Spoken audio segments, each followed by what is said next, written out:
कल हम लोगों ने क्या पढ़ा था? Cube and cube root. इस चैप्टर में हमने प्रॉपर्टीज तक पढ़ लिया था ना। आज का टॉपिक है कि सम मोर इंटरेस्टिंग पैटर्न, जिसके थ्रू एक टॉपिक आ रहा है एडिंग ऑड नंबर। क्या भाई ये पैटर्न है?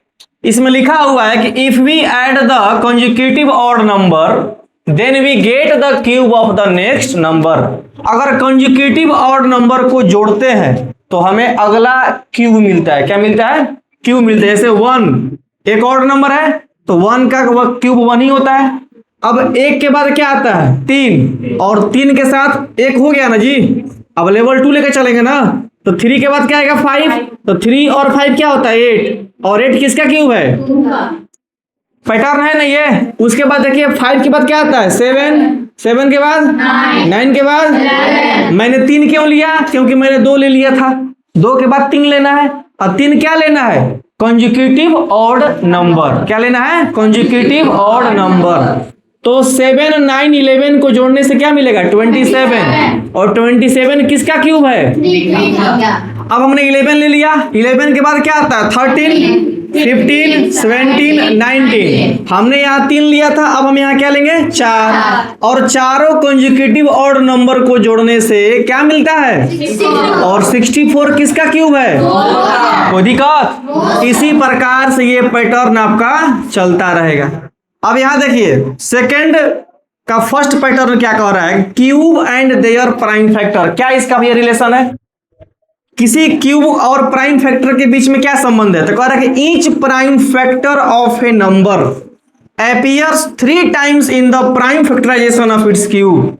कह रहा है कि हर एक नंबर के आप प्राइम फैक्टर निकालेंगे और उस प्राइम फैक्टर का अगर हम क्यूब करते हैं तो उस नंबर का वो नंबर क्या बनता है? परफेक्ट क्यूब बनता है। जैसे देख लो 4 का प्राइम फैक्टर क्या होता है? 2 इंटू होगा ना। 2 का क्यूब 8, 2 का क्यूब 8, 8 8 जा 64 किसका क्यूब है? 4 का। पैटर्न मिला। यहां देखिए 6 का अगर हमें चेक करना है भाई, 6 मतलब 6 क्यूब अगर निकालना होगा, ऐसे मान लो हमें निकालना, ध्यान देना बता रहा तुमको। मान लो 7 का क्यूब निकालना है। इसके लिए सबसे आसान तरीका, अगर याद नहीं है तो इसका क्या निकालो? Prime factor. प्राइम फैक्टर से क्या होगा? 7 और 1 ना, तो 7 का क्यूब कर दो और 1 का क्यूब। ये थोड़ा सा और है। अब ये देखो, अगर मान लो 8 का क्यूब निकालना है तो बस इसका प्राइम फैक्टर निकालो। प्राइम फैक्टर क्या होगा जी? 2 इंटू 2 हो गया। तो क्या हो जाएगा? 2 के पावर 3 कर देंगे ना। 2 के पावर 3 क्या हो जाएगा? 2 इंटू 2 का पावर क्या हो जाएगा? 3। 8 का पावर 3 ना। 8 का पावर 3 मतलब क्या? मतलब यही से कर लो मल्टीप्लाई। 8 इंटू 8 इंटू 8, 8 8 64, और 64 8 क्या हो जाएगा? 512। मतलब ये पैटर्न दे रहा है। क्या दे रहा है?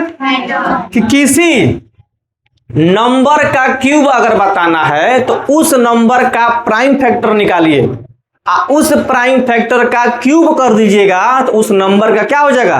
Perfect cube. कोई दिक्कत यहां तक? ये देखिए सेकंड क्या कह रहा है? In the prime factorisation of any number if each factor appears 3 times then the number is a perfect cube. अगर किसी नंबर का हम क्या निकालें? Prime factorisation. और प्राइम फैक्टराइजेशन निकालने के बाद हर नंबर का पेयरिंग कितना बने? 3, तो वो नंबर क्या हो जाएगा? Perfect cube. अब यहां नंबर क्या था? हाँ, कोई दिक्कत? 13,824। जब इसका हमने फैक्टर निकाला तो क्या मिला? 2 इंटू 9 टाइम्स और 3 इंटू 3 टाइम्स। अब यहां से हमने 3 का पेयर बनाया। 2 का पावर 3, 2 का पावर 3, 2 का पावर 3, 3 का पावर 3 होगा।